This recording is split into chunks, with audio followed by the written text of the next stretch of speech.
Welcome back to another episode of Credentialed alongside Justine Ward. I'm Jillian Mealy, and today we're talking about something that just a few short years ago seemed far off in the distance, and now it seems like we can't escape it. Justine, I woke up one morning and AI is everywhere.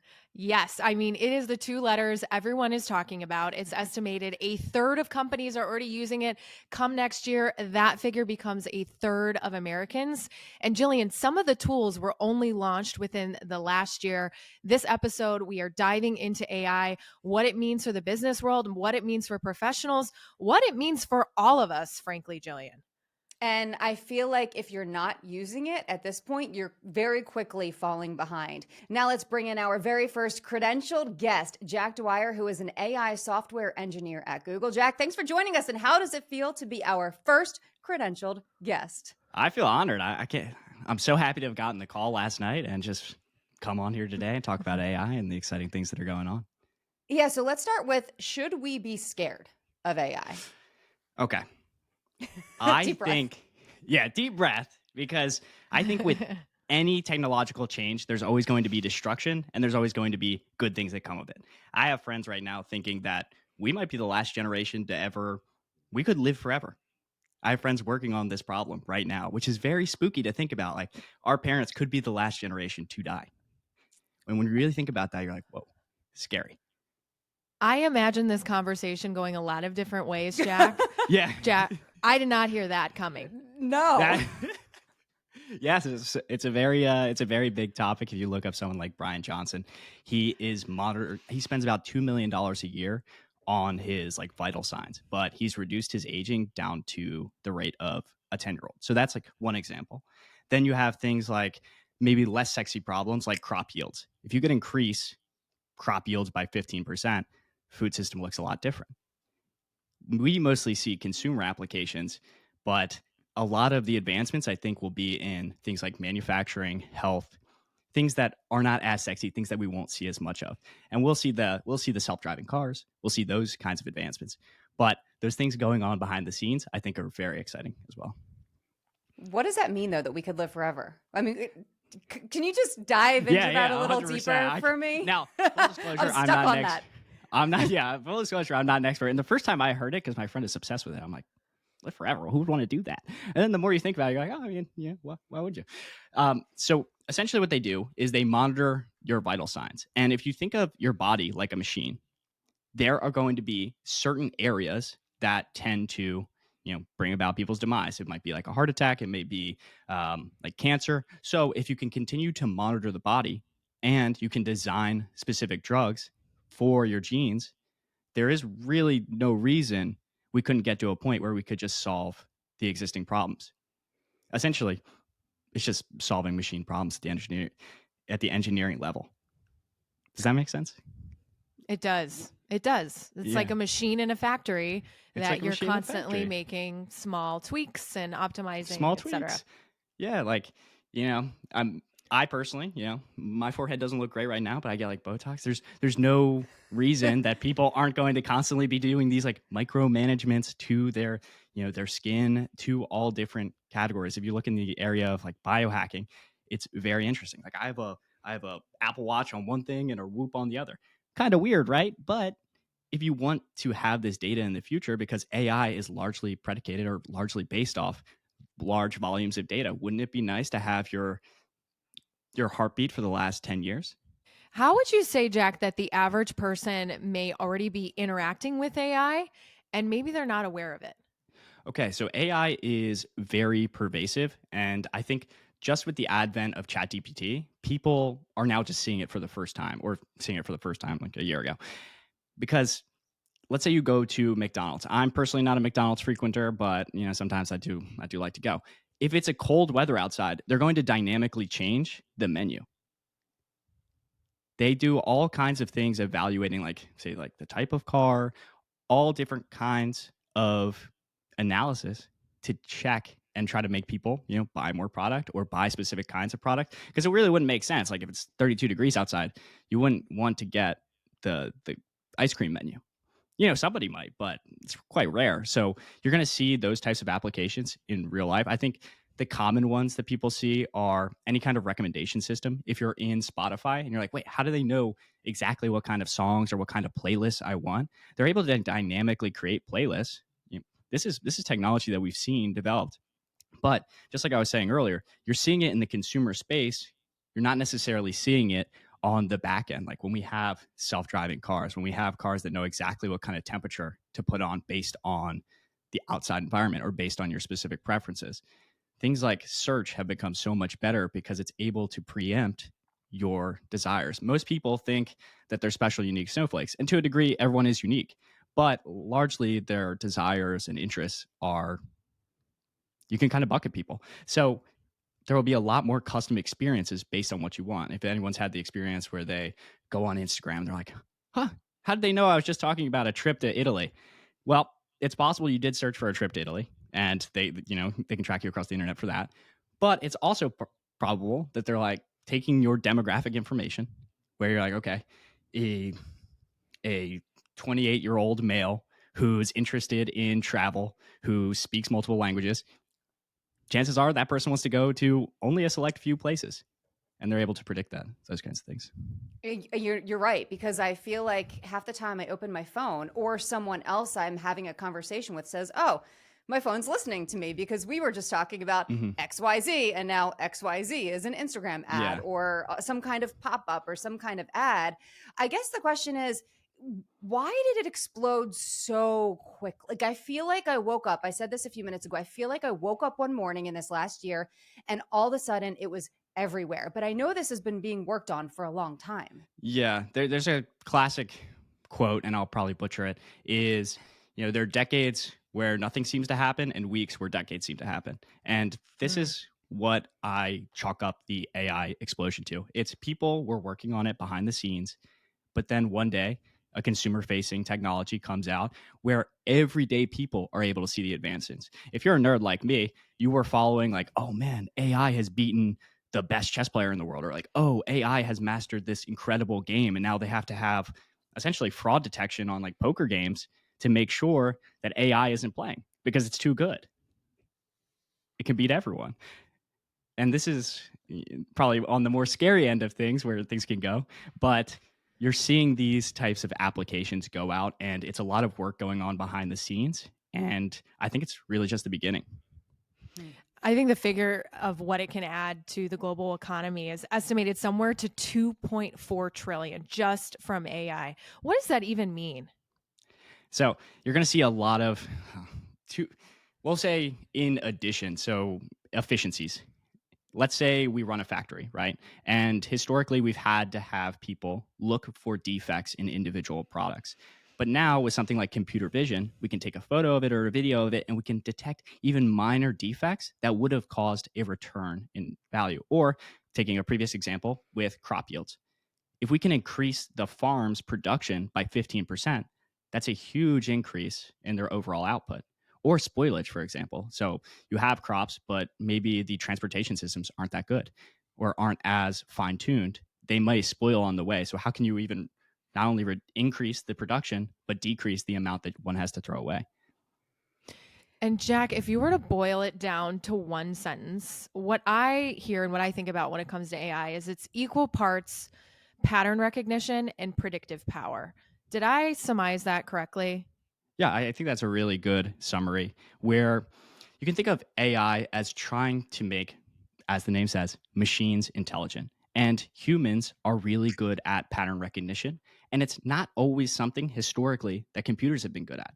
Computers were largely built on, hey, I give them this specific instruction list, and it's very easy to follow rote tasks that you program. But now we're developing things like neural nets, and we're trying to mimic the brain structure in code. So, how can AI create inferences? If you guys have used Gmail, or now you're seeing it in, say, your direct messages, how it's able to complete full sentences for you. Yeah. Very interesting. So it's able to predict these things, and you're seeing this a lot more on the consumer facing end, and it's only going to be getting better. It's a little spooky. I cannot lie. I'm constantly floored by how good it's becoming. And I think everyone in the space really is. There's a running joke, and this is no offense to plumbers, but I always say we might all have to go back to school and become plumbers one day because manual jobs are a lot more difficult to replace than, say, something of the knowledge sector. If you're a writer, for example, people are using AI to create entire books, and really as an assistant.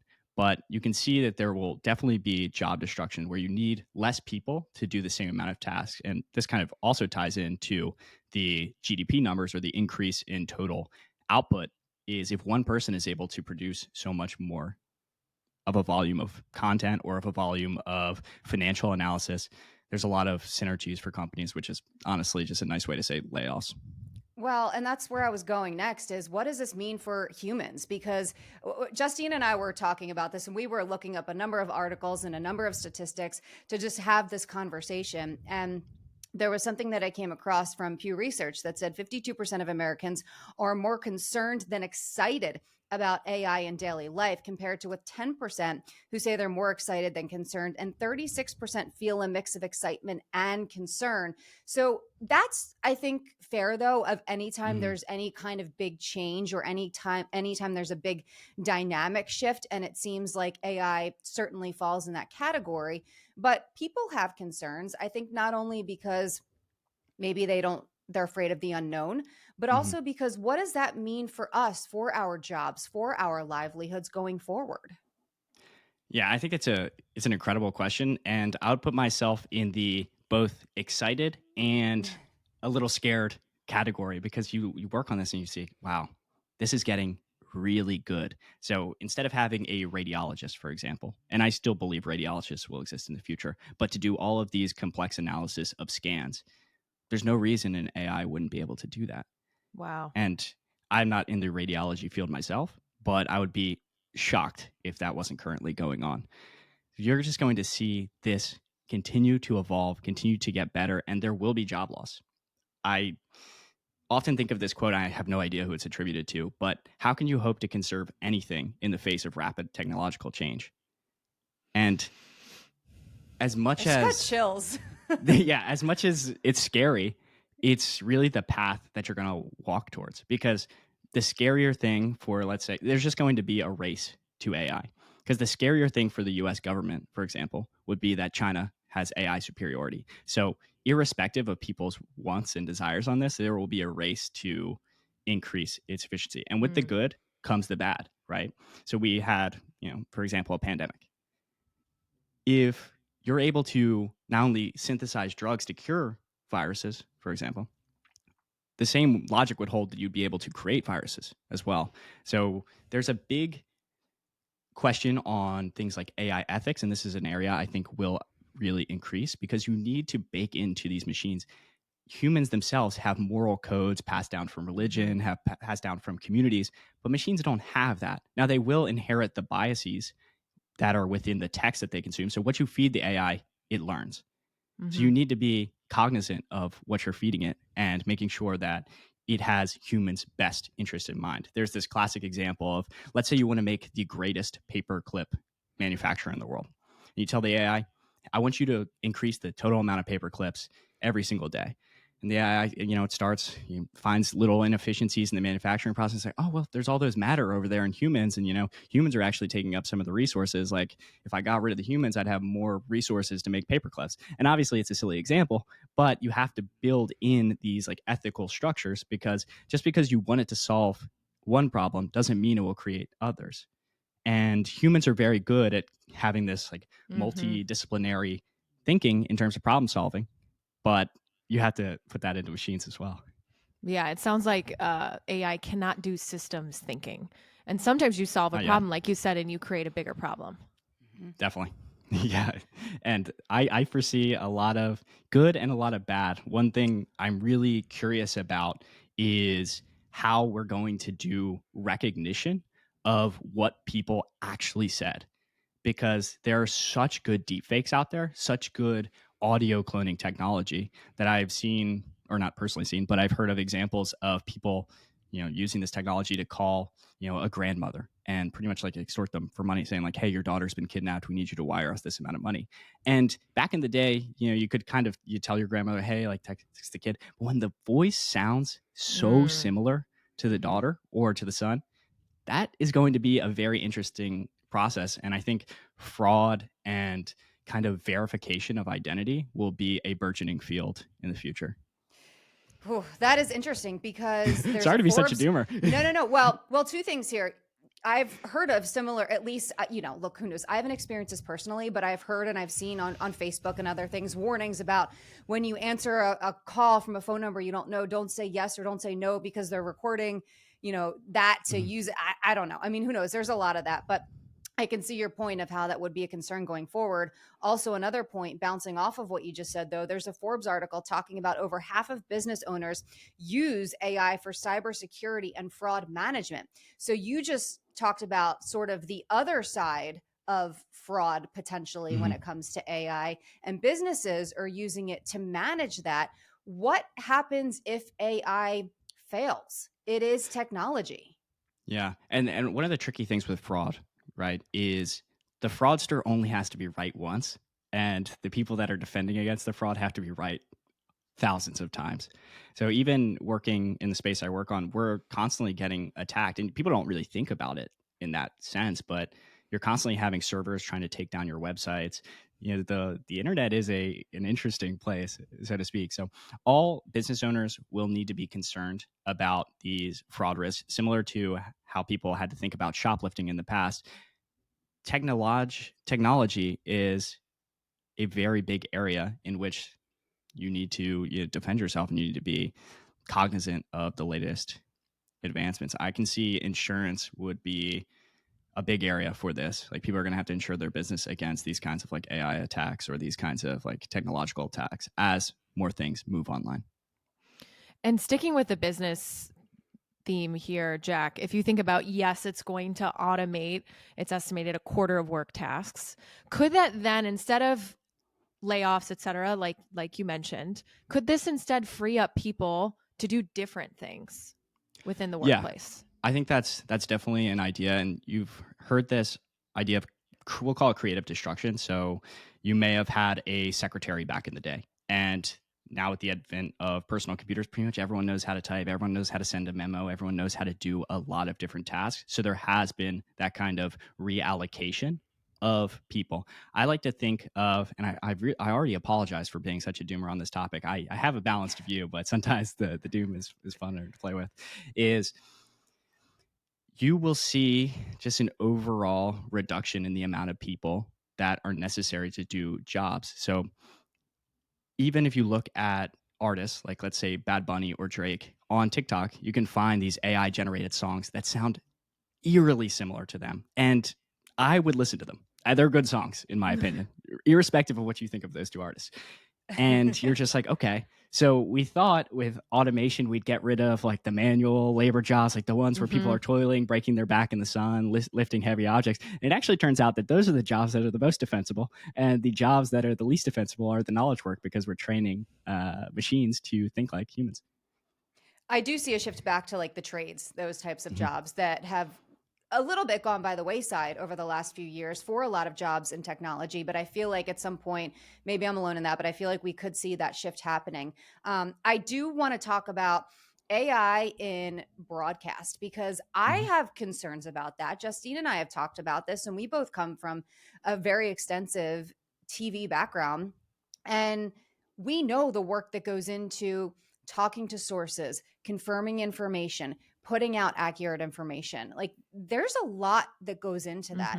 And it scares me to think that the future of that could somehow be AI based. And we're already seeing it play out. There was let's see, sorry, I'm wrestling with my papers here for a second, but No problem. AI commentary was introduced in at least 3 major sports tournaments this year: the Masters, the US Open, and Wimbledon. Now, granted, this isn't the type of situation where you're having to confirm information and it's, make or break and dire that it has to be exactly factually correct.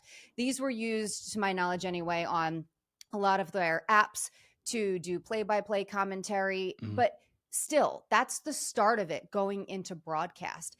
How does AI get all of that information right? How do we trust that it's right? So there is a a problem that is being currently worked on. It's called they call it hallucination, where you're talking to a chatbot. If you've used ChatGPT in the past, you probably know what I'm talking about. And you might ask like, "Hey, can you tell me a little bit about Abraham Lincoln, for example?" And it actually may make up facts. AI is not really good at the moment Mm, at doing a lot of like heavy math problems. There's different AI for different environments, but oftentimes if you're using one of these chat interfaces, you may be asking it to solve a math problem and it might get rid of some zeros, or it may make up dates that don't exist. So fact checking AI is a very big concern mhm. and is a very big thing to do. There was a lawyer, I believe, being sued over using ChatGPT to generate some kind of legal document, and the AI citing incorrect case law. Yeah, I'm not a lawyer, but so they're facing some litigation over that, and it's a big thing. One, when you learn to use any technology, you must be cognizant of what the limitations are. So there are things that it's good at, and there are things that you really need to know so you don't you don't get yourself in trouble. So don't necessarily use it for 100%. I like to think AI right now can get you, if you're writing, to like a 60% Mm, solution, and from there you're like kind of working with it. In the future, that could be increased. One of the ways in which they're making AI work better is we're doing prompt enrichment.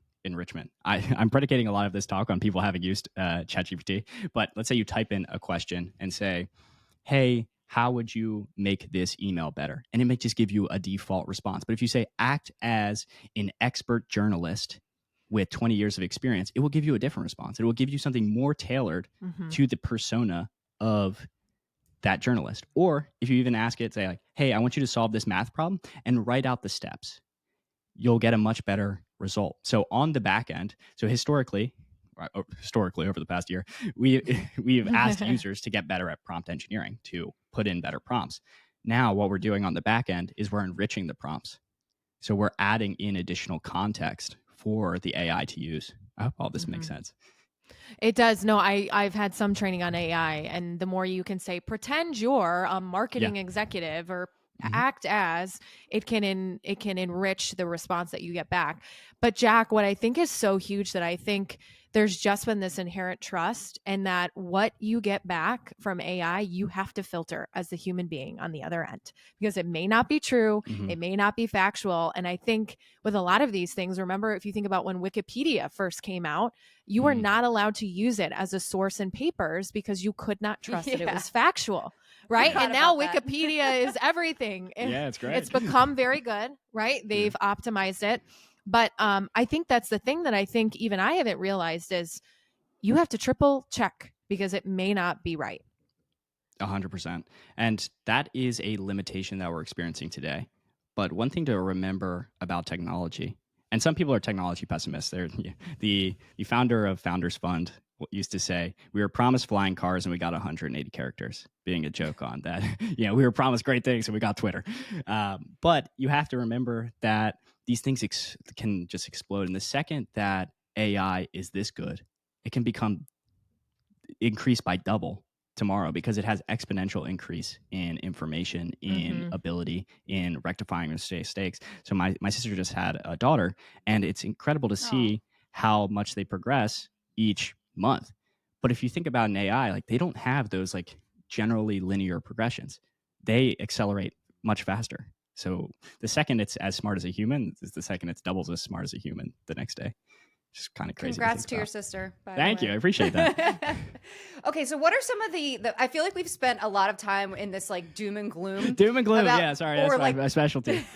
or the fear of AI. Yeah. But what are some of the positives? What are some of the takeaways that we should sit back and think, okay, this is good. This is happening. I can't Mhm. really control that. Sure. So let's look at some of the positives of it. Yeah. So there are three core human needs, in my opinion. There's health, wealth, and relationships. So we can take each of those apart. So earlier we talked about there's the possibility of curing a lot of debilitating diseases, right? And then there's also the possibility of like getting people better mental health treatment, because maybe we can't have as many therapists as there are people that need help. But you can start to train up AI to answer a lot of routine questions. And as to whether people really need to speak to a person, it's to be determined for their helpfulness. But the other idea is, okay, people have an inability to pay for a personal trainer, right? But you could use AI in order to generate you a fitness plan or to send you text reminders in the morning, say like, hey, did you make it to the gym today? Like, what did you like? What did you not? Can you send me progress pictures? And this will enable people to live a much healthier lifestyle. Now, in the wealth sphere, I think this is an interesting topic because people that are able to use this technology, they will become a lot more efficient. So I see a lot more people building their own businesses and being able to use AI. Whereas in the past, you had to hire, nerdy engineers like me who don't have social skills, and you'd have to manage them. Or you can use these free tools online, or many of them with a very modest price tag, to develop full-fledged applications. I see applications like Uber, and maybe not Uber, maybe not the largely entrenched platforms, but I see people being able to make incredible apps, incredible changes with very much smaller development teams. So I think everyone will be an AI engineer in the future instead of less people, because everything will just become so much more accessible. Same as that chat interface really opened people's eyes. It will become a lot more accessible. So wealth generation wise, there will be a lot of opportunities. If you have a problem and you're like, I was never able to solve this in the past, there are a lot better tools in order to make it accessible for you to solve those problems. And I think that's a great opportunity. In the relationship sphere, this is an interesting sphere, and I think it will be one of the ones that is trickier because human to human interactions are very difficult to map. But let's take a more simple example is we've seen these online therapy sessions, and you could see in the future, if you're having these thoughts and maybe you haven't reached out to somebody, you might be able to talk to like a therapist GPT, where you're just like, hey, I'm having these thoughts, and it would be able to give you maybe like some basic cognitive behavioral therapy or refer you to somebody. I actually find things like doctor discoverability, lawyer discoverability to be kind of hard. You have to just find somebody else that's like, oh, they're a great lawyer, oh, they're a great doctor, oh, they're a great therapist. So if we're able to give every single person a therapist through AI, I think that's a great, like, a very impactful thing. For relationships, you might say like, oh, my significant other did this, like, what does that mean? And in the moment, there's so many times where your friend has a relationship problem that you can diagnose immediately, but they can't do it because they're in it, and they might actually be hesitant to tell you about that. So they might be more willing to talk to an AI, oddly enough, than they would be to talk to you about that scenario, because they might fear like some kind of social judgment over it. And the AI is, totally detached from the situation, so it could give some advice. So I think in the relationship sphere, that's an area that, or this is another thing is, you have, say dating apps, and I think largely people are very dissatisfied with that experience. But the idea is quite interesting. If we do have, very in-depth information on your personality, we may be able to better predict who you would be a match with. Currently, let's say the dating apps are largely predicated on beauty standards, but you could see in the future where you are uploading a lot of like your history, your information, your personality, and it would be able to give you like a matching score. Like, hey, I think you'd be a really good fit for this person, irrespective of the like vanity characteristics. So there's a lot of opportunity in the technology space to improve these like three core human needs, and those are always the things that really trend to trip people up. Real quick, Justine, I know you have a question, but can you imagine being in like an argument with your significant other being like, yeah, well, Chat GPT said this about you. Says, yeah. That is not going to So fly. my GPT said something completely different, so you're toxic. Yeah, you'd have dueling therapists. It would probably have a lot of disclaimers. Like, this is It'd not have you. to. Yeah. It would have to. But that's the thing, is they just get so much better. It's like, okay, V1, maybe wasn't the best, but like V200, you're like, oh, wow, this is pretty good. AI instead of iPhone 14 Max, it's AI Yeah. 14 Max or whatever. Always the bigger, about bigger and better. I have a question, Jack. We saw this with cryptocurrency. You talked about wealth creation. Mhm. Everyone got really excited about it. People invested in it. Some Mhm. maybe not as intelligently, right? And an everyday person who went out and was like, hey, this is an opportunity for me and my family, and I'm going to invest in this. We Mhm. saw pretty much that bubble burst. Same thing with new technologies. People get really excited about it. There's a lot of hype. People aren't educated as much as potentially you are as an engineer. Mhm. Go and invest, rush into something, and then the bubble bursts. We see that there's so many startups. Like, the number of startups are ubiquitous, and that's a great thing. But could the AI bubble burst? Is there part of this that could just be hype?